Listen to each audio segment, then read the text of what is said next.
Steve Reed, out and about of Harlow Police. What did you learn this morning? Well, we had a good look around the town. We were out in one of the squad cars with the police officer and Susie Stride, who's the Labour candidate here.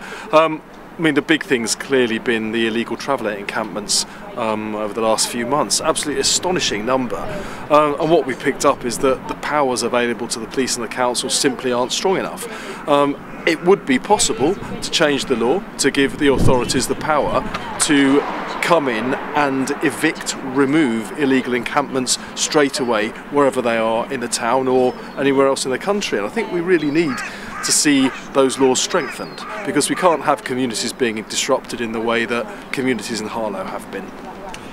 Going away from that slightly, one thing, the decimation of police numbers. That's in right. Essex Police Federation, a long campaign called The Cuts Have Consequences. Some people are just gobsmacked. There are areas, where you used to have 40 police officers on for a back shift, at 2 o'clock till 10 o'clock. Now, towns of 160 to 200,000 population have around 6. How has that happened? And if you get in May, would you reverse that? Well, the government nationally have taken out something like 16,000 police officers nationally. If they win in May, they're going to take out roughly that number again. So the devastation will simply continue. Over the last year alone in Essex, 150 police have gone. That's about 5% of the force. That's going to continue happening. Now, the police can't tackle issues like antisocial behaviour, low-level offending, crime, gangs, all of these problems if the police aren't around to do it anymore.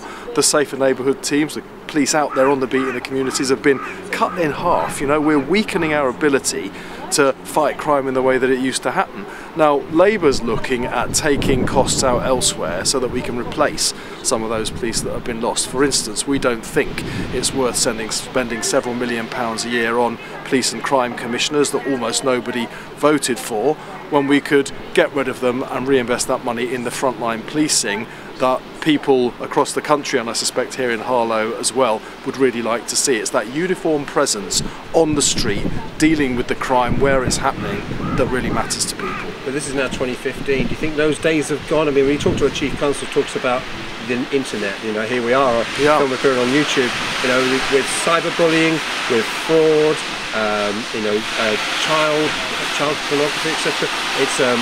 There's so many demands, aren't there, on the police these days? And so is the Bobby Nabeat, is that almost a bygone era?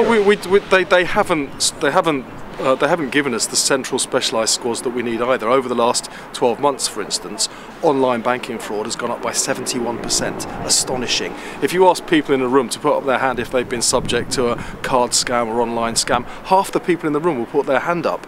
Have we got the resources being increased to deal with that? We haven't. I asked the government minister responsible for crime prevention in the House of Commons just last month what attitude the government was taking to soaring levels of online crime, and she said to me it has not been a priority for this government. Well, I'm afraid it's a priority for the people that are being ripped off.